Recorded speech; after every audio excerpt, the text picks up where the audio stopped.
बेटी अगर तुम्हारे घर में बहू बन के रहेगी तो तुम्हारी बेटी भी मेरे घर में बहू बन के रहेगी। हेलो फ्रेंड्स, मेरा नाम है एसएम सिसोदिया। आप देख रहे हैं मेरा चैनल। अस्सलाम वालेकुम दोस्तों। और आज हम बात करेंगे ड्रामा सीरियल चाल की 17वीं किस्त के बारे में। शुरुआत कुछ इस तरह से हुई कि फारूक हमारा बेचारा जेल के अंदर है। दूसरी तरफ अब्बा जान सुख वाले वकील को सामने लाते हुए, और वही बात है कि उन्होंने जाके जो है रिहाई का फरमान हमारे प्यारे से एसएचओ को दे दिया, और एसएचओ ने कहा कि उसका सामान भी लेकर आओ और बंदे को भी लेकर आओ। और वही बात है कि हमारा फारूक जो कि काफ़ी ज़्यादा मायूस कुन बैठा हुआ था, उसको आवाज़ लगाई और कहा कि चल तेरी ज़मानत हो गई। और बस वही बात है कि जैसे ही ज़मानत हुई तो वकील साहब ने कहा कि बेटा ये सब काम धंधे छोड़ दो, अपने बाप की इज़्ज़त का ज़रा ख्याल रखो, उसकी वजह से आज तुम बाहर हो। और वही बात है कि थोड़ा बहुत सोचा करो काम करने से पहले। लेकिन फ़ारूक को ये सारी बातें कहाँ समझ में आने वाली थी। जैसे ही घर गया तो अम्मा जान ने जो है अपने सीने से लगा लिया अपने बच्चे को, कहा कि मेरा बच्चा, मैंने बहुत दुआएं की तब जाके बाहर निकला है, लेकिन वही है कि तुम्हारी दुआओं से निकला है। अब्बा जान कह रहे हैं कि रहो तुम लोग गम में ही रहो, और मैंने जो अपनी इज़्ज़त नफ्स को मार के जो लोगों के सामने हाथ फैला कर गिरा कर भीख मांग कर इसकी मिन्नतें मसाजतें कर जो है इसको बाहर निकाला है, उसका कुछ नहीं। और वही बात है कि आप तो हमेशा जलते ही रहिएगा अपने बच्चे से। और बच्चा भी कह रहा है कि अब्बा जान आपने कभी भी मुझे अप्रिशिएट नहीं किया। और वही बात है कि मैं बहुत जल्द आपको दिखाऊंगा कि हर वक्त बुरा नहीं होता, कभी कभार हो जाता है, लेकिन बहुत जल्द मैं आपको अमीर बन के दिखाऊंगा। और बस वही ठेसिया मारता हुआ वहाँ से चला गया रौब में। दूसरी तरफ हमारी अम्मी जान उससे कहती हुई कि थोड़ा बहुत जो है तहम्मुल रखा करो, बाप है क्या करे अभी, मतलब कि बाप के खिलाफ तो नहीं हो सकते। लेकिन दूसरी तरफ वो अपनी प्यारी सी रुबाब को फ़ोन लगाता हुआ मैसेज करता हुआ, रुबाब ने मैसेज देखा। दूसरे दिन उसने फ़ोन भी किया, और वही बात है कि रुबाब को कहने लगा कि रुबाब तुम कहाँ हो। लेकिन रुबाब कहती हुई कि तुम नहीं जानते मैं कहाँ हूँ। 4 दिन पहले तुम मुझे जहाँ छोड़ के गए थे उस सुनसान सड़क के ऊपर मैं अपने घर को छोड़ के तुम्हारे भरोसे आई थी, लेकिन तुम वहाँ पर नहीं आए। फ़ारूक क्यों नहीं आए? और वही बात है कि तुम्हारे अब्बा ने मुझे फंसा दिया था, मुझे जेल पहुंचा दिया था। मैं तो आज निकला हूं और निकलते ही पहले तुमसे कांटेक्ट किया है। लेकिन दूसरी तरफ रुबाब कहती हुई कि अब सब कुछ ख़त्म हो गया। लेकिन वही बात है कि तुम कहाँ हो रुबाब, क्या कुछ ख़त्म नहीं हुआ? तुम बस मुझे बताओ, मैं आके ले के जाता हूँ। लेकिन वही बात है कि रुबाब कहती हुई कि मैं अपने ससुराल में हूँ, मैं सिकंदर की बीवी बन चुकी हूँ और अब कुछ नहीं हो सकता, सब खत्म हो गया। लेकिन वही बात है कि हमारा फारूक ये सुनकर काफ़ी ज़्यादा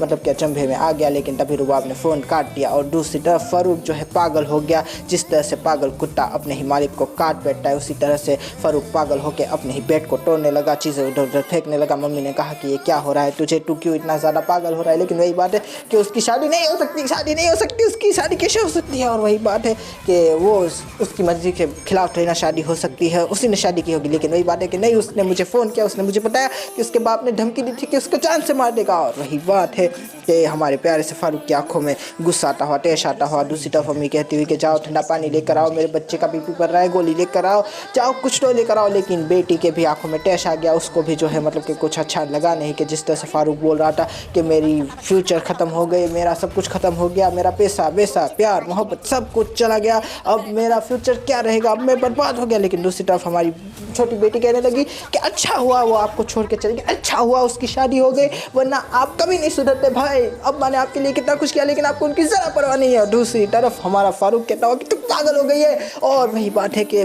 पागल कुत्ते की तरह अपनी बहन के ऊपर झपट्टा मारता हुआ, लेकिन माँ बीच में आती हुई कहती है कि तुम निकल यहाँ से, तुम भी अपनी बाप की तरह है। और दूसरी तरफ फारूक बेचारा पागल होता हुआ कहता हुआ कि कैसे हो सकता है, मेरे क्या होगा, मेरा क्या होगा? लेकिन दूसरी तरफ माँ कहती है कि कुछ नहीं होगा बेटा, क्या हो गया है? दूसरी तरफ हमारी प्यारी सी छोटी बेटी के बारे में भी बात कर ही देते हैं कि वो अपने आशिक के साथ टेरेस पे बात करती हुई। और वही बात है कि तुम सारे मर्द एक जैसे क्यों होते हो? लेकिन वही बात है कि सारे मर्द ऐसे थोड़ी ना होते। तुम्हारी माँ ने मेरी माँ को कितना जलील किया, लेकिन फिर भी मेरे दिल में तुम्हारे लिए मोहब्बत ज़रा कम नहीं हुई। मुझे तो कम से कम सारे मर्दों से कंपेयर ना करो। लेकिन वही बात है कि सारे मर्द ऐसे नहीं होते। आए आए आए। और हमारी प्यारी सी बहन समझ भी गई इस बात को। दूसरी तरफ हम बात करते हैं मेन स्टोरीज़ की, तो एक है राहिल और हमारी प्यारी सी अलीना, शायद ऐसा ही कुछ नाम है, छोड़ देते हैं, हम इसको छोटी बेटी कहेंगे। वही बात है कि राहिल और उसकी मोहब्बत आपस में जो है गपशप लगाती हुई, मज़े करते हुए। लेकिन तभी माँ आ गई, और माँ देखकर काफ़ी ज़्यादा माँ की आंखों में गुस्सा था, क्यों था उसकी बात बाद में करेंगे। लेकिन दूसरी तरफ हमारी प्यारी सी अलाइना कहती हुई कि क्या हुआ है अम्मी जान, कुछ ठीक नहीं लग रही, मूड को ऑफ है। लेकिन राहिल कहता हुआ कि मुझे कुछ नहीं मालूम। दूसरी तरफ अपनी माँ को को फ़ोन लगा दिया तो माँ ने कहा कि थोड़ी बहुत बस मस्की हो गई थी, यहाँ वही बात कर रही थी।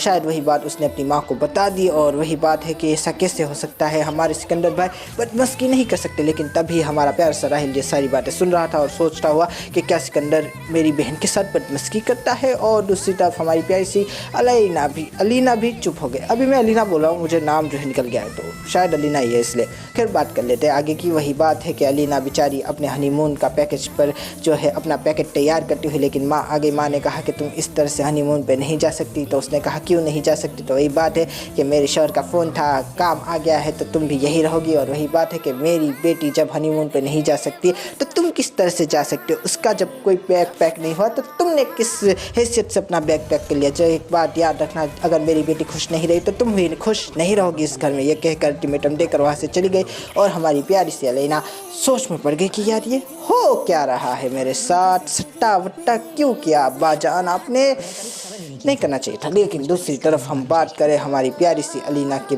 मतलब के नरन के बारे में, या यूँ कहे कि उसकी भाभी के बारे में, तो वही बात है कि मुंह चढ़ा के बैठी रहती है, कभी सिकंदर से बात नहीं करती अच्छे से। माँ आई तो माँ के सामने रोना धोना शुरू कर दिया, माँ को अपने हिसाब में लेती हुई कहती हुई कि ये लोग मेरा ध्यान नहीं रखते, ख्याल नहीं रखते, सिकंदर तो मुझसे जो है बात भी नहीं करता, चिड़चिड़ा रहता है। दूसरी तरफ अम्मी जान कहती हुई कि मेरी बच्ची वहाँ खुश नहीं है तो तुम भी यहाँ खुश नहीं रहोगी, अगर मेरी बच्ची मेरे घर नहीं आएगी तो तुम भी अपने घर नहीं जाओगी। और हमारी प्यारी सी हीरोइन को भी अपने घर ना जाने दिया, बैग तैयार था लेकिन फिर भी नहीं जाने दिया, कहा कि शाम को मेहमान आएंगे तुम आज यही रहो क्योंकि हमारे यहाँ रिवाज नहीं है। दूसरी तरफ राहिल अपनी माँ को समझाता हुआ, लेकिन माँ कहाँ समझने वाली थी, आप समझ जाइए दोस्तों। आगे बढ़ जाते हैं, बात करते हैं अब आगे की कि हमारा प्यारा सा भोला सा बाला सा सिकंदर हमारी प्यारी सी भोली सी बाली सी रुबाब को जो है थोड़ा कम करता हुआ, उसका रुबाब थोड़ा उसको बताता हुआ कि वो कितनी मोहब्बत करता है, एहसास करता है, प्यार करता है। लेकिन हमारी रुबाब कहाँ मानने वाली थी, जैसे ही हाथ लगाया तो करंट लगा हो वैसे दूर भाग गई। और वही बात है कि सिकंदर कहने लगा कि ऐसा क्यों करती हो मेरे साथ, लेकिन रुबाब कहती हुई कि शादी कर सकते हो, ज़बरदस्ती रिश्ता नहीं निभा सकते, और बस ये कह के वहाँ से चली जाती है। दूसरी तरफ उसका फ़ोन टूट गया तो हमारे प्यारे से सिकंदर ने दूसरे दिन उसको गिफ्ट में फ़ोन दिया और साथ में वो रिंग भी दी जो वो सुहाग रात के दिन मुँह दिखाई में देने वाला था। लेकिन वही बात है कि रिंग ना लेकर वो गिफ्ट ले लिया और कहा कि इसके पैसे मैं दे दूंगी। और हमारे सिकंदर के सोचने लगा कि यार मुझे पैसे दो कि तुम क्या यार रुबाब, तुम इतना रुबाब क्यों करती हो। लेकिन दूसरी तरफ हमारी रुबाब जो है काफ़ी ज़्यादा टेंशन में जो है हमारे प्यारे से फ़ारूक से बात करती हुई, लेकिन वहाँ पर आगे हमारी प्यारी सी फुप्पो। और वही बात है कि जैसे कि फुप्पो को देखा तो है फे हो गए, कहने लगी कि मेरे काम में मेरे मसलों में आप टांग ना अड़ाया करें। और बस वहाँ से चली गई। फुप्पो को भी बहुत ज़्यादा दिलजारी हुई, सोचने लगी कि इसकी माँ ने कभी मुझे मुंह नहीं लगाया, बाप ने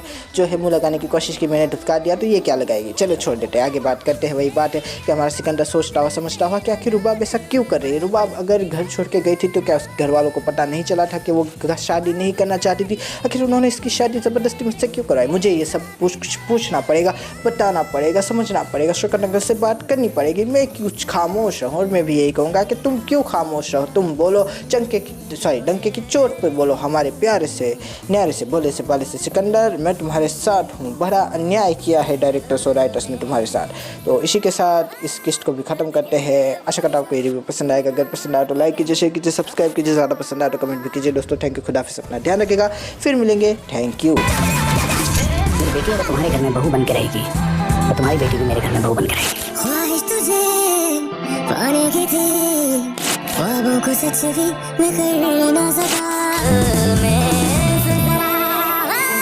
दर्द के वो निशान तू मिटा के कहीं अब न जा।